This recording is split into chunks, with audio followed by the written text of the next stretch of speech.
Isip kayo ng pangalan ng grupo nyo para isang tawagan na lang. Ano po?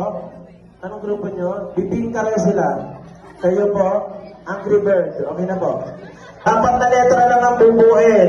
English ng nakaraan. Ano yan? Nakaraan. Go! Sigaw! Happy birthday, Andra! Sigaw! Wala pa! Hindi pa nakabuo. Mali. Anong saap? Mali spelling. Mali. Very good. Mali. Ano yung saap? Sa'yo na muna yung saap. Mali yung spelling. Oo, ano kayo? Isip ba kayo? Dito po magagaling yung P.